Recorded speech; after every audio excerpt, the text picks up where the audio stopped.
Good evening. आप सभी का ट्रिपल ई क्लासेस में स्वागत है। तो पिछली क्लास में अपन ने डिस्कस किया था कंडक्टर, सेमीकंडक्टर और इंसुलेटर के बारे में। ठीक है, तो आज की क्लास में अपन सबसे पहले बात करने वाले हैं heating effect of electric current के बारे में। ठीक है, तो हेडिंग डालिएगा यहाँ पर, heating effect of electric current. Topic का नाम है heating effect of electric current, यानी विद्युत धारा का तापीय प्रभाव जिसे अपन कह सकते हैं। क्या कह सकते हैं? विद्युत धारा का तापीय प्रभाव। तो जैसा कि अपन जानते हैं कि कंडक्टर में करंट फ्लो किसके कारण होता है? फ्री इलेक्ट्रॉन्स के कारण होता है। और जब ये फ्री इलेक्ट्रॉन्स एक दूसरे से टकराते हैं तो वहां पर ताप उत्पन्न होता है। कहने का मतलब हीट जनरेट होती है, जिसे हम विद्युत धारा का क्या कहते हैं? तापीय प्रभाव कहते हैं। तो यहाँ पर सबसे पहला पॉइंट नोट कीजिएगा, चालक में विद्युत धारा का प्रवाह है फ्री इलेक्ट्रॉन्स के कारण होता है। जब ये इलेक्ट्रॉन्स परस्पर टकराते हैं तो ताप उत्पन्न होता है, जिसे विद्युत धारा का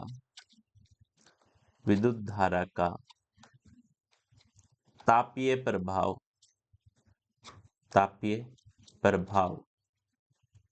कहा जाता है। ठीक है, तो ध्यान रखना है, इसे अपन क्या कहेंगे? विद्युत धारा का तापीय प्रभाव कहेंगे। तो इस तापीय प्रभाव के सिद्धांत पर कौन कौन से उपकरण यहाँ पर काम करते हैं?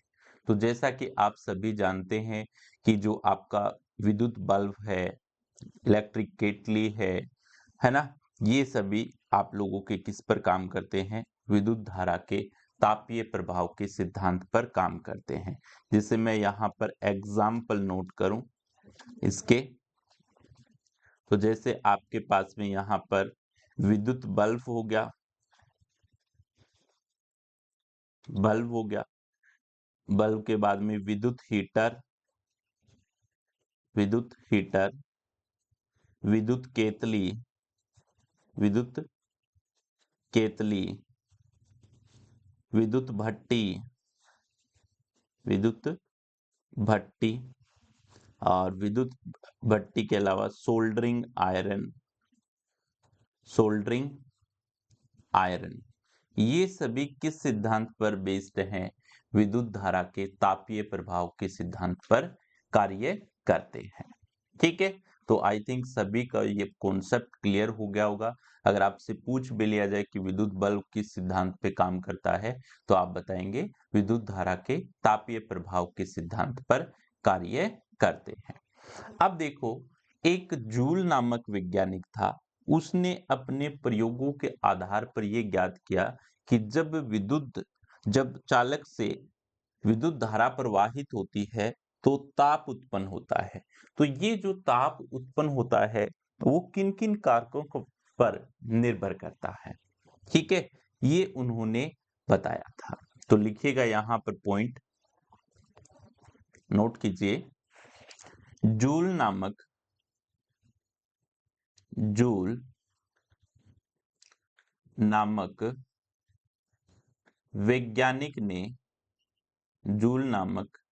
वैज्ञानिक ने अपने अपने प्रयोगों के आधार पर अपने प्रयोगों के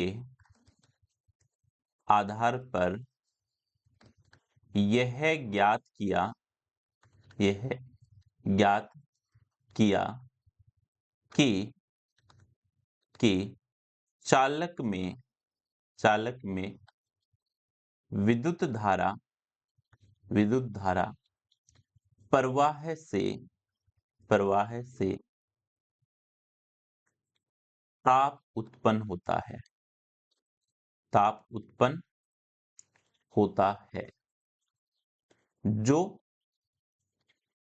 जो निश्चित कारकों पर यानी फैक्टर निश्चित कारकों पर निर्भर करता है। ठीक है, तो ये जरूर ध्यान में रखना है कि वो कौन कौन से कारक है जिन पर ये डिपेंड करता है। ठीक है, तो सबसे पहले अगर अपन बात करते हैं उस फैक्टर की, जैसे ये कंडक्टर है, इसमें से I करंट फ्लो हो रहा है t टाइम के लिए और जिसका रेजिस्टेंस R है, तो उसमें से जो धारा प्रवाह के कारण हीट उत्पन्न होगी वो किन किन कारकों पर निर्भर करेगी। तो लिखिएगा, माना एक चालक जिसमें I धारा t समय के लिए प्रवाहित होती है जिसका प्रतिरोध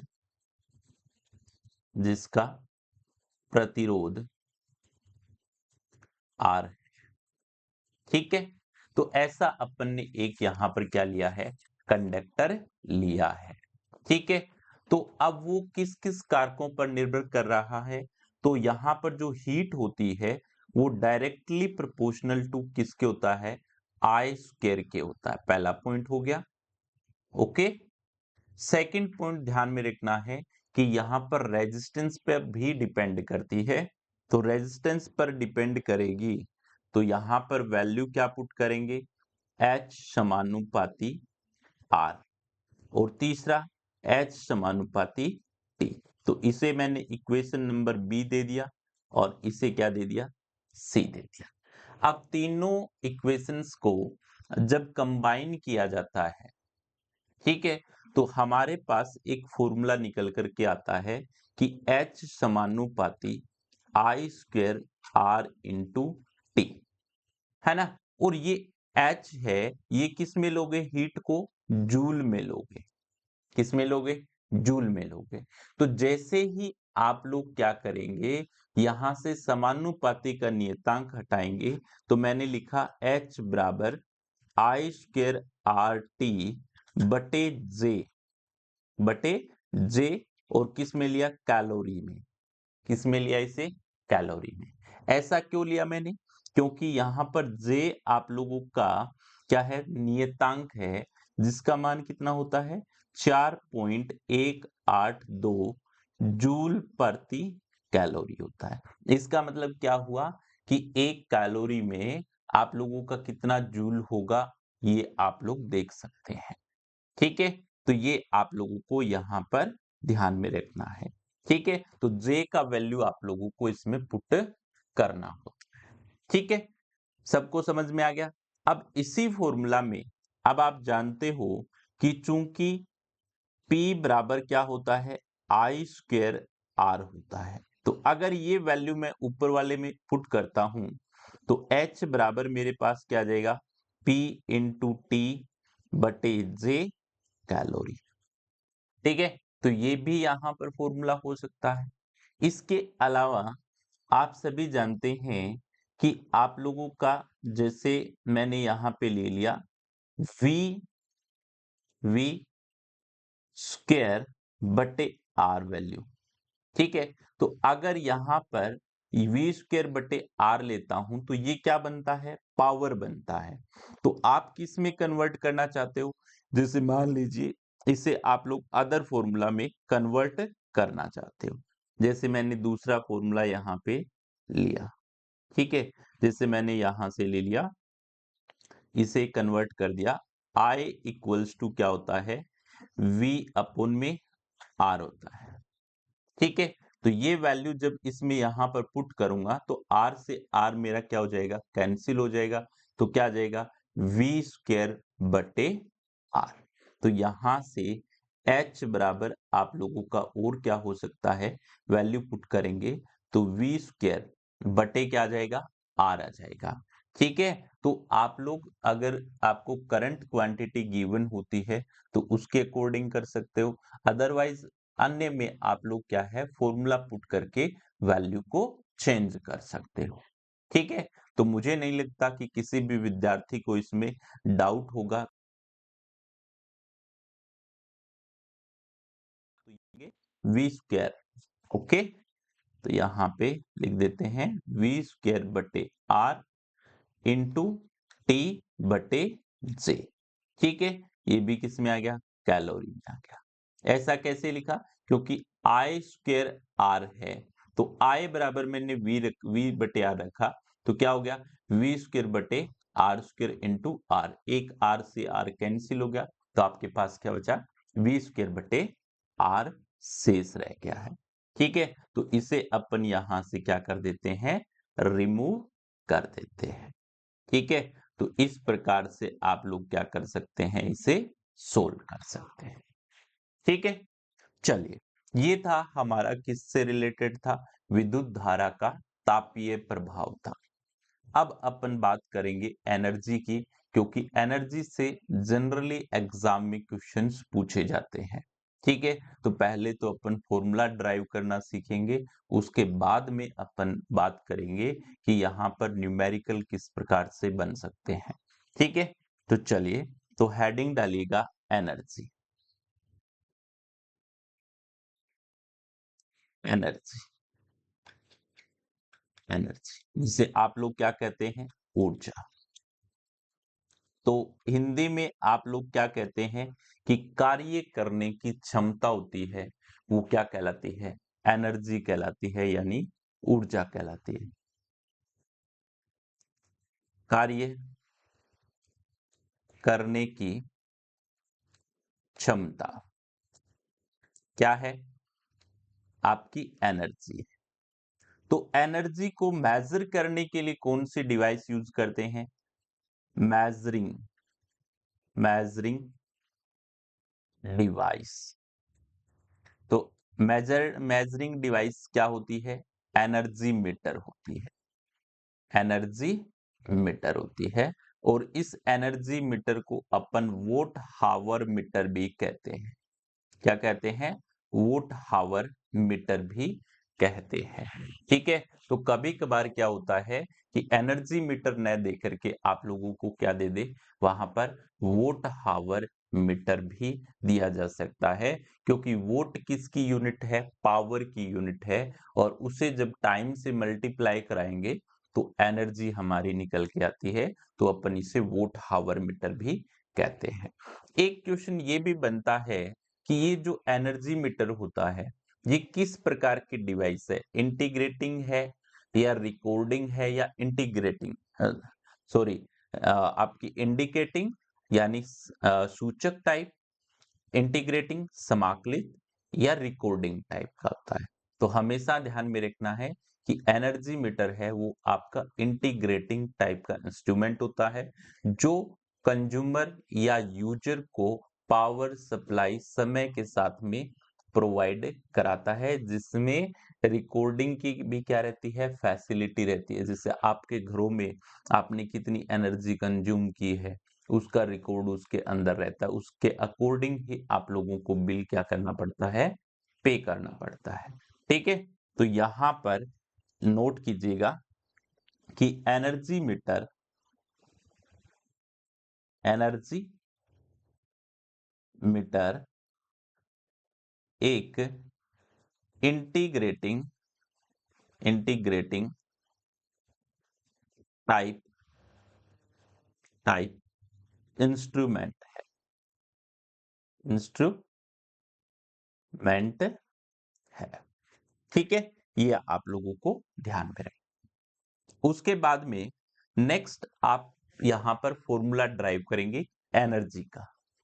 तो यहां पर आप लोगों ने देखा होगा कि E बराबर आप लोगों का क्या होता है, यहां से P इंटू टी, पावर गुणा समय, या आप लोग लिख सकते हो यहां से वोट इंटू सेकेंड, या आप लोग लिख सकते हो V स्क्वायर बटे R इंटू टी भी लिख सकते हो। और एनर्जी आप लोगों की क्या होती है, यहां से W के केस में ले तो अपन यहां से V into Q, V into क्या लिख सकते हैं, Q ले सकते हैं।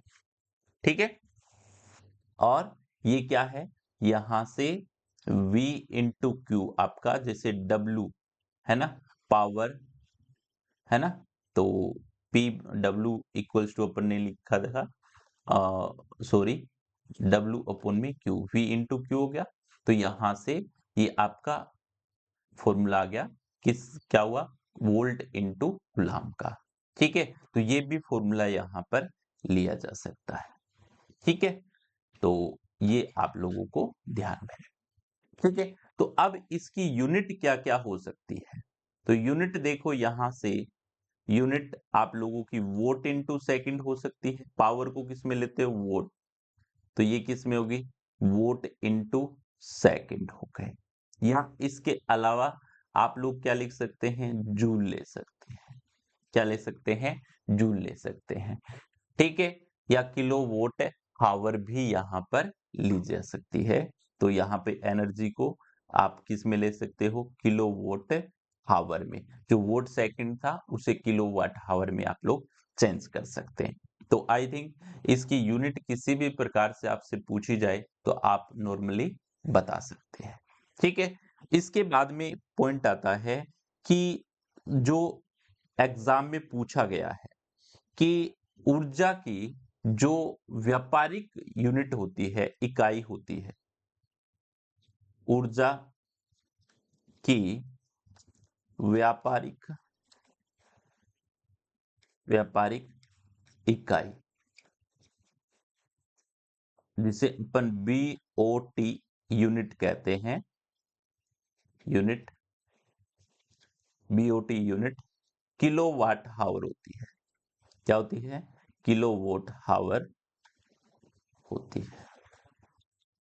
ओके, तो ध्यान में रखना है कि ऊर्जा की जो व्यापारिक इकाई BOT यूनिट किलोवाट हावर होती है, ये काफी बार एग्जाम में पूछी गई है, जैसे DMRC हो गया, इसरो हो गया, इन सभी में ये क्वेश्चन पूछा गया। इसके अलावा आपको ध्यान में रखना है कि जो आपका 1 किलोवाट हावर होता है वो 1 यूनिट के बराबर होता है। किसके बराबर होता है, 1 यूनिट के बराबर होता है। जैसे आप लोगों ने कहा कि हमारे घर में इतना यूनिट का बिल आया आपकी बार, है ना, तो ये यहाँ पे 1 यूनिट बराबर कितना होता है, 1 किलोवाट हावर होता है। तो 1 किलोवाट को अगर आप थोड़ा सा डिटेल में और समझेंगे तो 1 kilowatt hour equals to, kilo कितना होता है, 1000 होता है, और आप लोगों का घंटे में 3600 सेकंड हो गया, है ना, तो ये बन गया वोट इंटू सेकंड, जिसे आप लोग जूल लिख सकते हैं। तो 1 kilowatt hour equals to 36 into 10 की पावर 5 कितना हो गया, जूल हो गया है। ठीक है, तो 36 गुना 10 की घात 5 क्या हो गया है, ये जूल हो चुका है। ठीक है, क्लियर है सभी को, तो कितना हुआ, 36 गुना 10 की घात 5 जूल हो गया। तो ये भी ध्यान में रख लेना, क्योंकि ऐसे क्वेश्चन भी आप लोगों को ट्रेड टेस्ट में भी पूछे जा सकते हैं। इसके अलावा इसे अगर आप लोग किस में चेंज करेंगे, किलो कैलोरी में चेंज करेंगे, तो यहां से जो आपका 1 किलो वोट हावर होता है वो आपका 856 किलो कैलोरी के इक्वल होता है। किसके इक्वल होता है, 856 किलो कैलोरी के इक्वल होता है। ये भी पॉइंट आप लोगों को बार बार रिवाइज करना है, क्योंकि ऐसे क्वेश्चन जनरली स्टैटिक क्वेश्चंस होते हैं जो एग्जाम में जनरली पूछ लिए जाते हैं। और आज के समय में जितने भी एग्जाम हो रहे हैं उनमें 30% तक आप लोगों से स्टैटिक क्वेश्चन पूछे जाते हैं। उसके ऊपर थोड़ा सा बेसिक कॉन्सेप्ट पूछ लेंगे, थोड़ा सा उसके बाद में न्यूमेरिकल पोर्शन पूछेंगे, फिर उसमें क्वेश्चंस वेरिएशन वाले, जैसे कि वोल्टेज में चेंज करेंगे तो करंट पर क्या इफेक्ट पड़ेगा, है ना, टेम्परेचर में चेंज करेंगे तो क्या इफेक्ट पड़ेगा। तो इस प्रकार के क्वेश्चंस भी आप लोगों से पूछे जाते हैं। ठीक है, तो आई थिंक सभी विद्यार्थियों को ये पॉइंट क्लियर हो गया होगा कि 1 unit equals to 1 kilowatt hour और 1 kilowatt hour equals to 36 into 10 की पावर 5 जूल होता है, और यही 856 किलो कैलोरी के इक्वल होता है। अब इसके अपन फॉर्मूला ड्राइव करते हैं। ठीक है, तो फॉर्मूला जब अपन ड्राइव करेंगे तो ध्यान में रखना कि एनर्जी E बराबर P इंटू टी था, इसे मैंने लिखा V इंटू आई इंटू टी, और ये देखो किस में है, वोट इंटू सेकंड में है, वोट इंटू सेकंड में है। अब आप चाहते हैं कि सर इसे किलो वोट में चेंज करें, तो किलो वोट में चेंज करोगे तो 1000 का क्या दे दोगे, भाग दे दोगे इसमें। ठीक है, किलो लगाते हैं। अब ये समय सेकंड में है तो ये भी यहां पर क्या है, टी किस में है, सेकंड में है। अब कुछ बच्चे क्या करेंगे कि सर ये मेरे पास समय घंटे में है, तो यहां पर एनर्जी का फॉर्मूला क्या होगा, V इंटू आई इंटू टी बटे 1000 किलो वोट हावर, और ये भी समय किस में लेना है आप लोगों को, हावर में ही लेना है। अब कभी कभार क्या है, ये समय अगर आप लोगों को सेकंड्स में दे दिया जाए तो उस केस में आपको 3600 का क्या करना पड़ता है, भाग देना पड़ता है, क्योंकि 1 घंटे में 60 मिनट और 1 मिनट में 60 सेकंड, तो 60 मल्टीप्लाई 60 यानी 3600 सेकंड्स हो जाएंगे आप लोग। क्लियर है? तो चलिए, तो यहां से energy E equals to V I T, और ये समय आप लोगों को अगर किस में गिवन है, सेकंड में गिवन है, और आप यहां पर यूनिट किस में बना रहे हो, किलो वोट हावर में बना रहे हो, तो यहां से 1000 गुना कितना लिखोगे, 3600 लिखोगे। तो ये आप लोगों के क्या हो गए, यहां पर फॉर्मूला ड्राइव हो गए। ओके, तो यहां तक तो किसी को डाउट नहीं होना चाहिए। ठीक है ना? अब इसके बाद में अपन एक दो न्यूमेरिकल सोल्व करके देखते हैं कि किस प्रकार से इनको अपन सोल्व करेंगे। ठीक है, चलो एक एग्जांपल नोट करते हैं अपन यहां से। ठीक है, तो लिखिएगा एक एग्जांपल। आपके पास जैसे 5 बल्ब हैं, 5 क्या है, लैंप है। ठीक है, और प्रत्येक की रेटिंग कितनी है, ईच रेटिंग, प्रत्येक की रेटिंग आपके पास में, जिसे मैंने ले लिया यहां पर 10 वोट ले लिया, 10 वोट के बल्ब।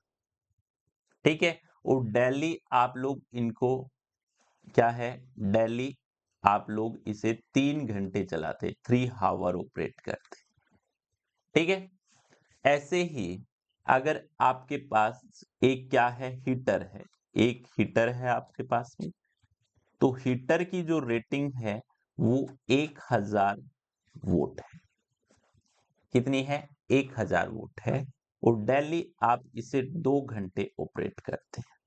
ठीक है, अब पर यूनिट गवर्नमेंट जो चार्ज है वो मान लीजिएगा आप लोगों का 10 रुपीज है ना, तो 30 डेज 30 डेज का जो आपके इलेक्ट्रिसिटी बिल होगा वो क्या होगा, ये बताना, इलेक्ट्रिसिटी बिल क्या हो, ये आप लोगों को बताना। क्लियर है? हाँ भाई, सब सोल्व कर लेंगे। चलो अब मैं आपको सोल्व करके दिखाता हूं। ठीक है, तो यहां पर एनर्जी E अब 3 है आपके पास में, तो एनर्जी E बराबर आपने लिखा E1 प्लस E2, 2 ही कंपोनेंट लिया आपने, है ना। तो E1 बराबर क्या लिखोगे आप लोग, यहाँ पे V1 I1 T बटे 1000 प्लस V2 I2 T2 और बटे 1000। अब 1000 ही मैंने क्यों लिया, क्योंकि यहां पर जो आपको टाइम है वो घंटे में दिया गया है, ठीक है। अगर यहां पर समय सेकंड में दिया होता तब आप लोग 3600 का भाग देते। अब देखो V इंटू आई क्या होता है, पावर। तो आप लोगों का 10 वोल्ट का लैंप है, कितने लैंप हैं, 5 लैंप हैं, तो पावर कितनी हो गई, 10 गुणा 5 यानी 50 वोल्ट हो गई, ठीक है। ओके है। समय देखिए, समय यहां पर डेली के 3 घंटे चला रहे हो और कितने दिन, 30 दिन, तो ये कितने घंटा हो गया आपका, 90 घंटे हो गए बटे 1000 हो गया। प्लस यहां से आपका पावर कितना है, 1000 वोल्ट है और कितने हीटर हैं, एक ही है, तो पावर कितनी हुई 1000। और डेली कितना ऑपरेट करा रहे हो, 2 घंटे ऑपरेट करा रहे हो और कितने दिनों तक, 30 दिनों तक, तो कितना हो गया 60 घंटे हो गए बटे कितना होगा 1000 होगा। अगर समय सेकंड में गिवन होता तो उसे घंटे में चेंज करने के लिए आप लोग क्या करते, 3600 का भाग और देना पड़ता, ठीक है। यहां पर समय किसमें पहले से ही गिवन है आप लोगों को, घंटे में, ठीक है। तो यहां से इसे जब अपन कैलकुलेट करते हैं तो देखो एक जीरो यहां से गया, दूसरा जीरो यहां से चला गया, तो ये हो गया पानी 45 यानी 45/10 प्लस यहां से 1000 से 1000 चला गया तो ये 60 हो गया, तो ये 4.5 इन प्लस कितना है यहाँ पे 60, तो ये हो गया आपका 64.5 क्या हो गया, किलोवाट हावर, है ना।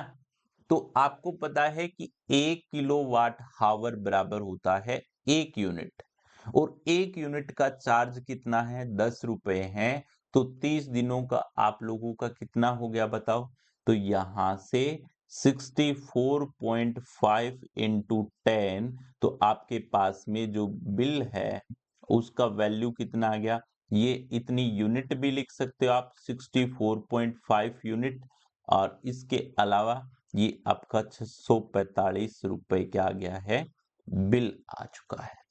आप बोलो इसमें किसी को भी डाउट है तो यहां पर बता सकते हैं।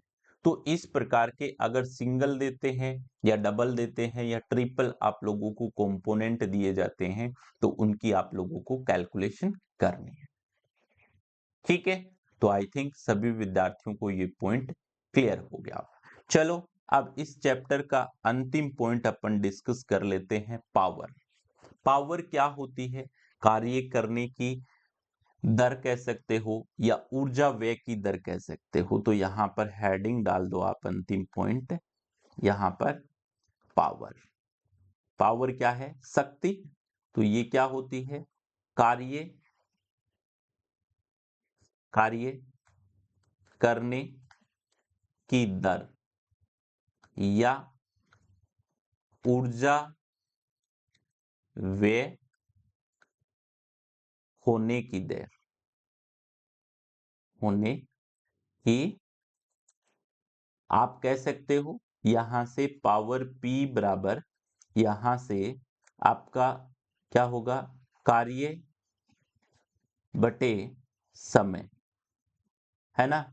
तो E एनर्जी या वर्क W बटे क्या हो जाएगा, T हो जाएगा।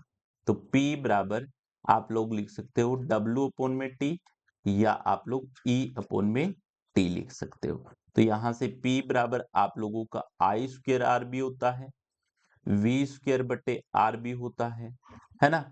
और आप लोगों का V इंटू IB होता है और इसकी यूनिट क्या होती है? वोट होती है। क्या होती है? वोट होती है। अब कभी-कभार क्या है, आप जैसे अलग-अलग लोड पढ़ते हो, है ना? कहीं पर मैकेनिकल लोड होता है, कहीं पर इलेक्ट्रिकल लोड होता है। तो जैसे आपको बोल दे कि आपके घरों में 1 एचपी की मोटर लगी हुई है, तो जब उस 1 एचपी को वोट में चेंज करोगे, तो मैट्रिक पद्धति लेनी है आपको और 1 एचपी बराबर होता है 735.5 होता है।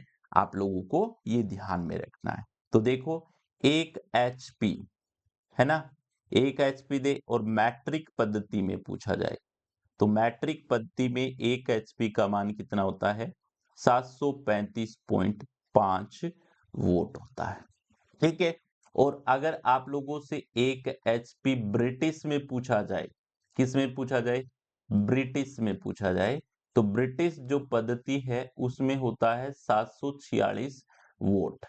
अब अगर आप लोगों को क्वेश्चन में डायरेक्ट 1 एचपी दे दिया जाए, तो आप कौन सा लोगे इनमें से? तो बाय डिफॉल्ट आपको मैट्रिक पद्धति ही यूज में लेनी है। कौन सी लेनी है? मैट्रिक पद्धति। 735.5 वोट ही आपको लेना है। अब इसके अलावा 1 जूल बराबर कितना होता है बताओ? 10 की घात 7 डाइन सेंटीमीटर होता है। डाइन सेंटीमीटर होता है। ये ध्यान में रखना, बहुत बार पूछे गए हैं और जनरली स्टूडेंट गलत करते हैं। या 10 की घात क्या होता है? 7 अर्ग होता है। ठीक है। तो ये था हमारा basic concept of DC current. ठीक है। तो अब अपन डीसी सर्किट पढ़ने से पहले कुछ प्रैक्टिकल पॉइंट्स हैं, उनको कवर करेंगे। जिससे आप लोग कोई भी प्रैक्टिकली क्लास में जाते हैं, तो अलग-अलग जो इंस्ट्रूमेंट है उन पर अलग-अलग साइन बने होते हैं, तो उन साइन को आइडेंटिफाई करना होता है कि इसका मतलब क्या होता है, दूसरे का मतलब क्या होता है। जैसे इस प्रकार से एक वेव दिखाई दे, तो वो केवल एसी पर काम करेगा। उसके साथ में एक स्ट्रेट लाइन होती है, तो वो एसी और डीसी दोनों पर काम करने वाला है। अगर उसके उस पर इस प्रकार से 90 डिग्री का एंगल गिवन होता है, तो उसका मतलब होता है कि वो इंस्ट्रूमेंट हमेशा वर्टिकल पोजीशन में रखा जाना चाहिए। अदरवाइज उसमें क्या है कि जीरो डिफ्लेक्शन जो एरर होती है वो उत्पन्न हो सकती है। तो जो प्रैक्टिकल टॉपिक है उसको अपन पहले पहले कवर करेंगे। उसके बाद में अपन बात करने वाले हैं यहाँ पर अपना जो मेजर टॉपिक है, डीसी सर्किट। क्योंकि डीसी कॉन्सेप्ट से पहले के बाद में सबसे ज्यादा जो इम्पोर्टेंट है वो डीसी सर्किट है, तो वो भी अपन अगली क्लास में कवर करेंगे। तो फिर मिलते हैं अगली क्लास में, तब तक के लिए धन्यवाद।